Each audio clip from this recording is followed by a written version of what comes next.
ಮಧ್ಯೆ ಗುರುಪ್ರಸಾದ್ ಅವರ ಕೊನೆಯ ಚಿತ್ರಕ್ಕೆ ಅವರ ಎರಡನೇ ಪತ್ನಿಯಿಂದಲೇ ಅಡ್ಡಿಯಾಗಿದೆ ಅನ್ನುವಂಥ ಆರೋಪ ಕೇಳಿಬರ್ತಾ ಇದೆ. ಗುರುಪ್ರಸಾದ್ ಪತ್ನಿಯ ನಡೆಗೆ ನಿರ್ಮಾಪಕರು ಆಕ್ರೋಶ ವ್ಯಕ್ತಪಡಿಸಿದ್ದಾರೆ.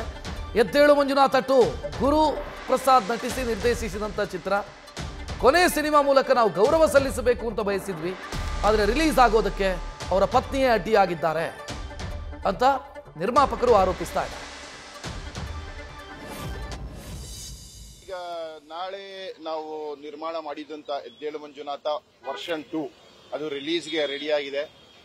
ಟಿಕೆಟ್ಗಳು ಬುಕ್ ಮೈ ಶೋ ಅಲ್ಲಿ ಅದು ಓಪನ್ ಆಗೋಗಿದೆ, ಎಲ್ಲ ಆಗಿದೆ.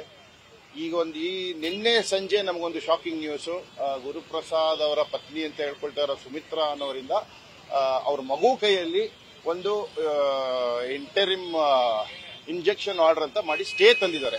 ಏನೋ ಈ ಸಿನಿಮಾ ರಿಲೀಸ್ ಆಗಬಾರ್ದು ಅಂತ. ಯಾಕೆ ಹಂಗೆ ಮಾಡಿದ್ದಾರೆ ಅಂತ ಅವ್ರಿಗೆ ಗೊತ್ತು.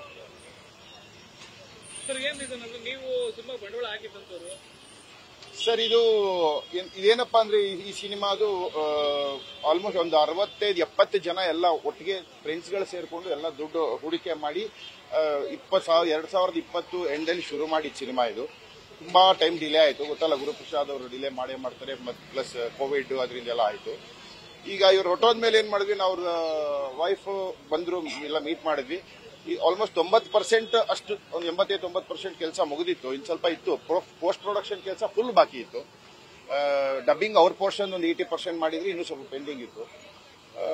ಅವ್ರಿಗೆ ಗೊತ್ತು, ಅವ್ರ ಆತ್ಮಹತ್ಯೆ ಆದ್ಮೇಲೆ ಹೋಗ್ಬಿಟ್ಮೇಲೆ ಸರಿ ಏನ್ ಮಾಡೋದು ಅಂತ ಒಂದ್ಸಲ ಅವರು ಗುರುಪ್ರಸಾದ್ ಅವ್ರ ಹೆಂಡತಿ ಎಲ್ಲ ನಮ್ಮ ಮನೆಗೆ ಬಂದ್ರು. ಅಲ್ಲಿ ಮೀಟ್ ಮಾಡಿದ್ವಿ. ಮುಂದೆ ತಗೊಂಡೋಗ್ಬೇಕಾ ಇಲ್ಲ ಬೇಡ, ಯಾಕಂದ್ರೆ ತುಂಬಾ ಜನದ್ದು ಬಂಡವಾಳ ಹಾಕಿದ್ದಾರೆ. ಅವ್ರಿಗೆಲ್ಲ ಏನಾದ್ರು ನ್ಯಾಯ ಒದಗಿಸ್ಬೇಕಾದ್ರೆ ನಾವು ಮುಗಿಸ್ಬೇಕಾಗತ್ತೆ ಸಿನಿಮಾ ಅಂತ.